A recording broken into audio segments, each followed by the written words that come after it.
नमस्कार। चलिए अब शुरू करते हैं एक छोटा सा मजाक का भाग दूसरा। दूसरे दिन मुझे एक रुक्का मिलता है। आज जब आप पहाड़ी पर फिसलने के लिए जाएं तो मुझे अपने साथ ले लें, नादिया। उस दिन से हम दोनों रोज़ फिसलने के लिए पहाड़ी पर जाते हैं और स्लेज पर नीचे फिसलते हुए हर बार मैं धीमी आवाज़ में वे शब्द कहता, मैं तुमसे प्यार करता हूँ नादिया। जल्दी नादिया इन शब्द को नशा सा हो जाता, वैसा ही नशा जैसे शराब या मॉर्फिन का नशा होता है। वो अब इन शब्दों को महसूस करने लगी थी। वो शब्दों की खुमारी में रहने लगी थी। हालांकि उसे पहाड़ी से नीचे फिसलने में पहले की तरह ही डर लगता है, लेकिन अब भय और खतरा मोहब्बत से भरे उन शब्दों में एक नया स्वाद पर पैदा करता है, जो पहले की तरह उसके लिए एक पहेली बनी हुई है और उसके लिए उसके दिल को तड़पाती है। उसका शक हम दो ही लोगों पर है, मुझ पर और हवा पर। हम दोनों में से कौन उसके सामने अपनी भावना का इजहार करता है उसे पता नहीं, पर अब उसे इससे कोई फर्क नहीं पड़ता। शराब चाहे किसी भी बर्तन से क्यों ना पी जाए, नशा तो वो उतना ही देती है।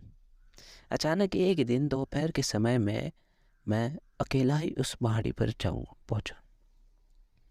मेरे पहुंचने के बाद भीड़ के पीछे से मैंने देखा कि नादिया उस ढलान के पास खड़ी है। उसकी आंखें मुझे ही तलाश रही हैं। फिर वो धीरे धीरे पहाड़ी पर चढ़ने लगी, अकेले फिसलने में। हालांकि उसे डर लगता है, बहुत ज़्यादा डर। वो बर्फ की तरह सफ़ेद पड़ चुकी है, वो कांप रही है जैसे उसे किसी ने फांसी पर चढ़ा रहा हो। पर वो आगे ही आगे बढ़ती जा रही है, बिना झिझके, बिना रुके। शायद आखिर उसने फैसला कर ही लिया कि वो इस बार अकेली नीचे फिसल कर देखेगी, कि जब मैं अकेली होंगी तो क्या मुझे वो मीठे शब्द सुनाई देंगे या नहीं। मैं देखती हूँ, मैं देखता हूँ कि वो मीठे शब्द उसे सुनाई देंगे या नहीं। मैं देखता हूँ कि वो बेहद घबराई हुई है, भय से मुंह खोल कर स्लेज पर बैठी है। वो अपनी आंखें बंद कर लेती है और जैसे जीवन से विदा लेकर नीचे की ओर फिसल पड़ती है। स्लेज के फिसलने की गूंज सुनाई पड़ रही है। नादिया को वो शब्द सुनाई दिए या नहीं मुझे मालूम नहीं। मैं बस ये देखता हूँ कि वो बेहद थकी हुई है और कमज़ोर। स्लेज से उठते ही मैं उसके चेहरे पर ये पढ़ सकता हूँ कि वो खुद नहीं जानती कि उसे क्या सुनाई दिया। नीचे फिसलने के बाद उसे इतना डर लगा कि उसे कुछ भी सुनना या समझना मुश्किल था।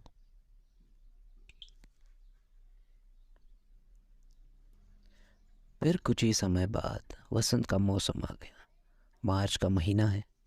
सूरज की किरणें पहले से अधिक गर्म हो गई हैं। हमारी बर्फ से ढकी हुआ सफ़ेद पहाड़ी भी काली पड़ गई है, उसकी चमक खत्म हो गई है। धीरे धीरे सारी बर्फ पिघल जाती है। हमारा फिसलना बंद हो गया है और अब नादिया उन शब्द को नहीं सुन पाएगी। उससे वो शब्द कहने वाला भी अब कोई नहीं है।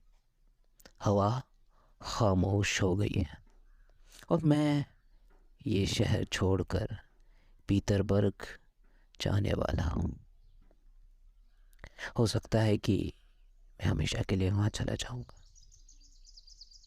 हमेशा के लिए। मेरे पीटरबर्ग रवाना होने से शायद 2 दिन पहले की बात है। संध्या समय के बगीचे में बैठा था,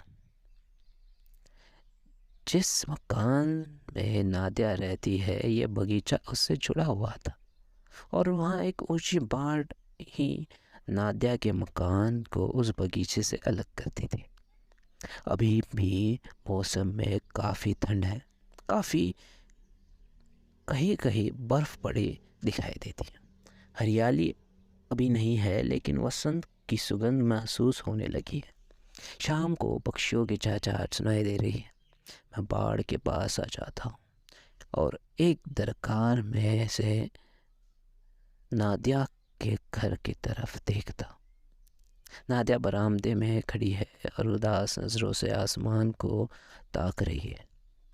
बसंती हवा में उसकी उदासी के चेहरे को सहला रही है। ये हवा उसे उस हवा की याद दिलाती है जब वो पहाड़ी पर गर्जा करती थी, जब उसने वे शब्द सुने थे। उसका चेहरा और उदास हो जाता है, गाल पर आंसू ढुलकने लगते हैं और बेचारी लड़की अपने हाथ इस तरह से आगे बढ़ाती है मानो वो उस हवा से प्रार्थना कर रही है और कि वह एक बार फिर उसके लिए वो शब्द दोहराए। और जब हवा का एक झोंका आता है तो मैं फिर धीमी आवाज़ में कहता हूँ, मैं तुमसे प्यार करता हूँ नादिया। अचानक न जाने नादिया को क्या हुआ, वो चौंक कर मुस्कुराने लगी और हवा की ओर हाथ बढ़ाती है। वो बेहद खुश है, बेहद सुखी है, बेहद सुंदर है। और मैं अपना सामान बांधने के लिए घर लौट आता हूँ। यह बहुत पहले की बात है। अब नादिया की शादी हो चुकी है। उसने खुद शादी का फैसला किया है। उसने किया या नहीं इससे कोई फर्क नहीं पड़ता। उसका पति एक बहुत बड़ा अफसर है, उनके 3 बच्चे हैं। वो उस समय को आज भी नहीं भूल पाई है जब हम फिसलने के लिए पहाड़ी पर जाया करते थे। हवा के वो शब्द उसे आज भी याद है। ये उसके जीवन का सबसे सुखद, हृदयस्पर्शी और खूबसूरत याद है। और अब जब मैं प्रौढ़ हो चुका,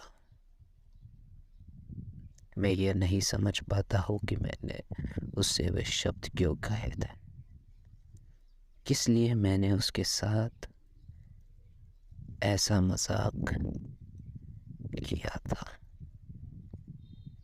किस लिए मैंने उसके साथ ऐसा मजाक किया था।